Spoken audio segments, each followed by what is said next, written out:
I just did a video about how to prune plum trees or fruit trees, and I have to do my roses too, so might as well show you how to do that. Check it out. Alright, so here's one of my rose bushes, and I'll show you the other one in a second. Anyway, they grow like crazy, and as you can see, they are really prolific. They look beautiful all the way through like October, okay? But the reason why they look so good, in my opinion, is because I shape them, okay? And I do this, it's February. And look at this one. I mean, this thing is gigantic. You're gonna see a huge difference in these. So this is a plant, obviously, just like the trees. I mean, it grows the same way. It's designed by the same guy. Anyway, and so you're going to want to implement similar methods, and we're going to try to take this down quite a bit. Same kind of thing. Anything that's, you know, you want to thin it out, okay? I mean, you can't, it's impossible kind of have no crossing branches, but you definitely want to get, you know, deadhead this. We probably could have done that earlier, but we have a busy life. You want to take off any of these old flowers, old flower heads, and you're just more or less going to open up this so it's not all crowded, there's airflow, and you're going to really put this in check because this is going to grow a lot over the summer. So here's a before, this one, and this one.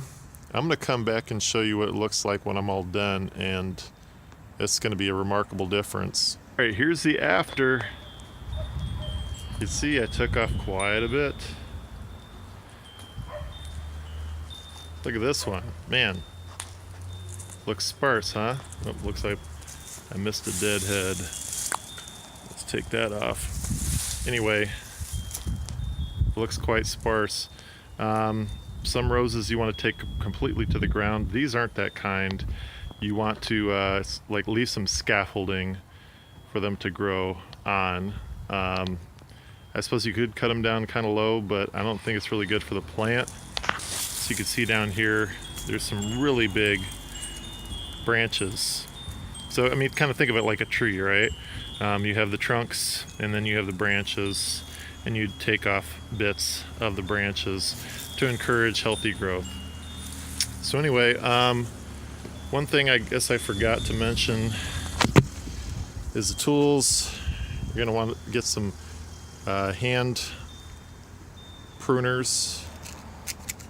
All right, keep them sharp. I just take a little a file and touch that up sometimes.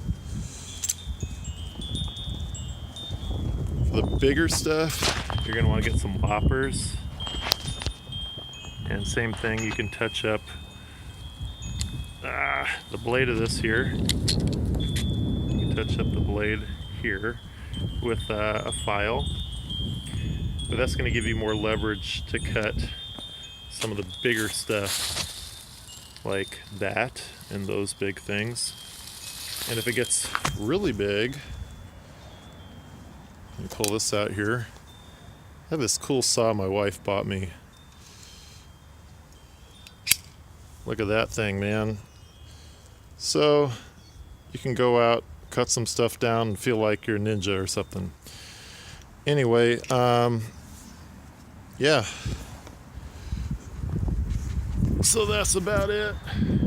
Go out and just try it. And if you goof up, it's like a haircut, it'll grow back.